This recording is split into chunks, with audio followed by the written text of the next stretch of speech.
आजादी के अनेक दशकों तक किसान और श्रमिक के नाम पर खूब नारे लगे, बड़े बड़े घोषणा पत्र लिखे गए, लेकिन समय की कसौटी ने सिद्ध कर दिया है कि वो सारी बातें कितनी खोखली थी। सिर्फ नारे थे। मैं समझता हूं देश अब इन बातों को भली भांति जानता है। इसलिए ही दीनदयाल जी कहते थे कि बड़ी बड़ी घोषणाओं के बावजूद जनता की अपेक्षाएं पूरी नहीं हो रही है, ये उस जमाने में वो कहते थे।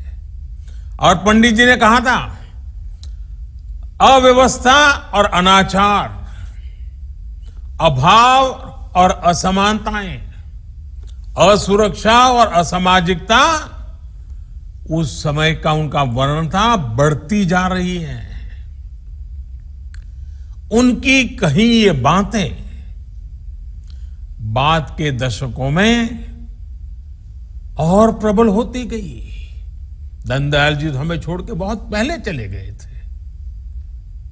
ये तब और बढ़ा जब कुछ लोगों ने राष्ट्रहित और जनहित के बजाय सत्ता और स्वहित को राजनीति का हिस्सा बना लिया। साथियों, किसान और श्रमिक के नाम प्रदेश में, राज्यों में अनेकों बार सरकारें बनी, लेकिन उन्हें मिला क्या? सिर्फ वादों और कानूनों का एक उलझा हुआ जाल, एक ऐसा जाल जिसको ना तो किसान समझ पाता था और न ही मेरा श्रमिक भाई बहन समझ पाते थे।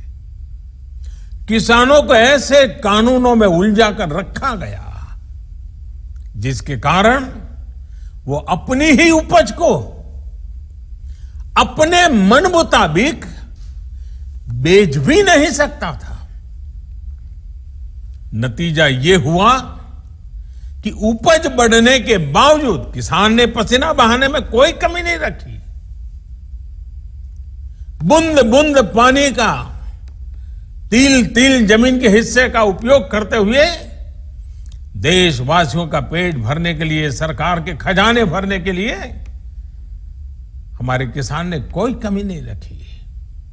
उपज बढ़ाने के बावजूद किसानों की आमदनी उतनी नहीं बढ़ी।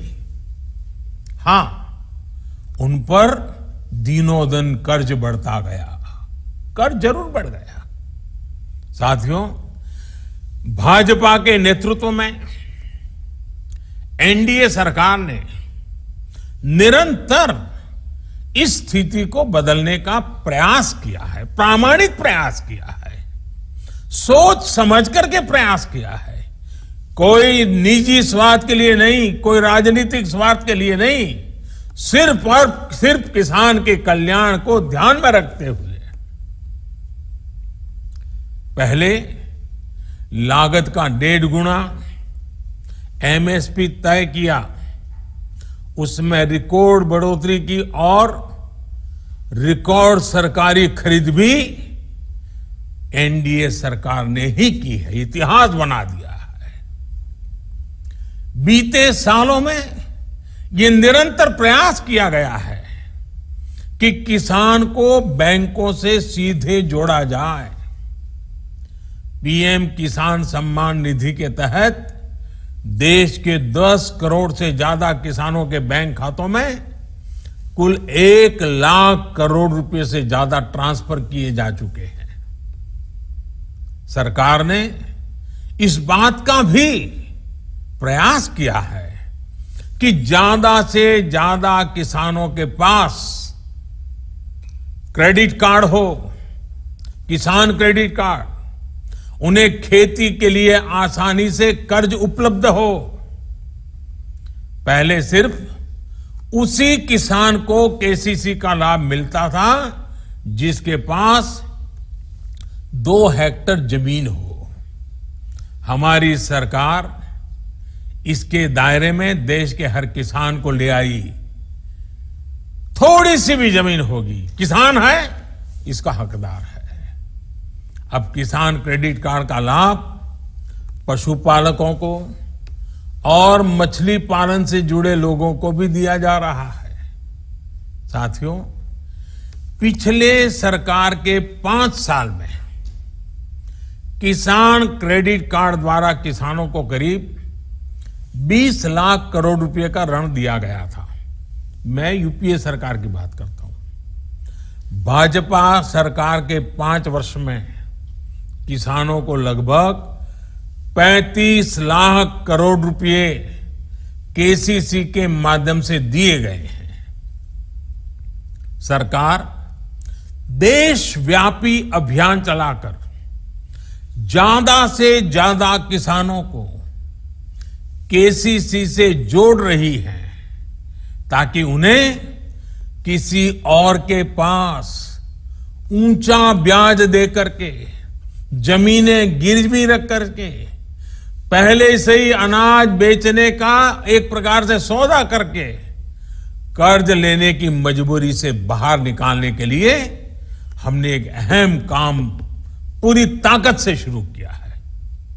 इन सभी प्रयासों से देश के किसानों को बहुत बड़ी मदद मिली है और अब दशकों बाद किसान को अपनी उपज पर सही हक मिल पाया है। कृषि में जो सुधार किए गए हैं, उसका सबसे ज्यादा लाभ छोटे और सीमांत किसानों को मिलेगा।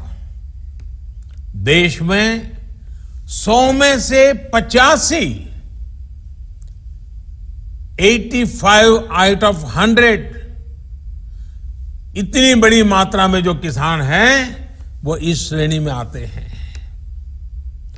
और ये बहुत बड़ी ताकत है किसान, जो आज सबसे ज्यादा खुश है।